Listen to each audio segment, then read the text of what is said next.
Did you all know there's a major recession going on right now? Yeah, but it's not what you think. According to The Atlantic, young adults and millennials are in the middle of a sex recession.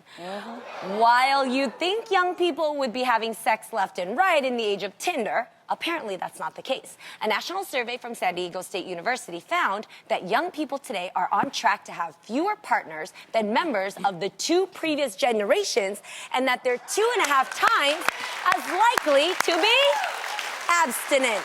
Amazing. Do you guys think this is alarming, or do you think it's accurate? It's definitely accurate. Yeah, it's accurate for what I'm seeing. There's a millennial right there. She's like, this is what's going on. Okay, hey, girl, yes. 100%. Oh, keep it in, keep it in. One of the reasons is that it's so intense, the internet, the social media space, and pornography. People are sort of hiding out in that they aren't developing the usual relationship skills during adolescence. They don't date. They don't form relationships. They break up relationships. She's still nodding her head with me.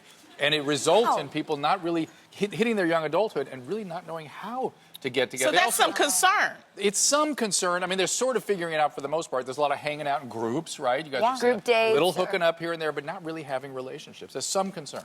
Yeah. I agree, though. I do feel there's a distance, more so because social media has made it easy to connect without having to actually... Back in the day, we used to show up at your house, ring the doorbell, call somebody. Well, but you're right, Jeannie. There was always been stalking. That's right. I know you stalk these guys. I get it. Really good. But it's more so now. Young males, particularly, are freaked out. They're afraid. They don't want to be misunderstood or be seen to be violating any sort of boundaries. Oh, that's true, right? too. They're very frightened, and they don't have the usual skills. And when they hit young adulthood, they get attracted to somebody, and they form friendships with them. Do you guys have anybody that waxes your car and shows up and cleans your house for anything? You guys got one of those? A friend who's so nice, he's so sweet. Oh, she got one.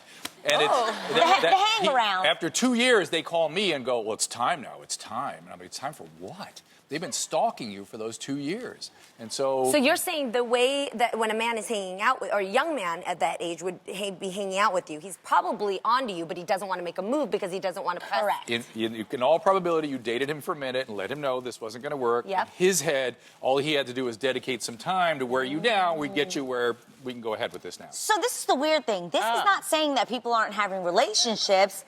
This is saying that they're just not having sex. It's both. It's So both. it's a case of both. I think somebody lying. I think they lying. Some people have a lot of sex. There's a lot of sex addiction still going on. There's a lot of stuff out there. But for the most part, the data shows very clearly it's down.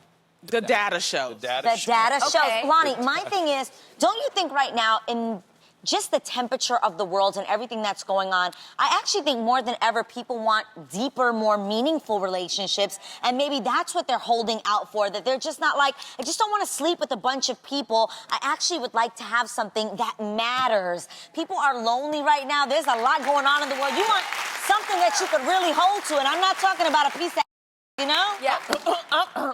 Well, okay, you know, I believe in numbers too, boo, but the thing is that I'm concerned where the numbers are coming from. Sure. And so that's why I don't think it's necessarily, it depends on where they're getting the case studies and things like that. You're right, of course. Because, I mean, I'm looking at all these rappers, and a lot of them got babies, and they having some sex, okay? And these are millennials. As I said, some such people... a small percentage of the population. Yeah, but I'm saying if wherever they're getting their data from, I don't think they're including like a lot of minorities, people of color. I'm like, that's my concern because I just don't see it. I know a lot of millennials and they having sex. They getting down. They get down in the bathroom. They get down in the car. They're getting down, but you know. I agree with you in the thirst for having something deeper and something more connected.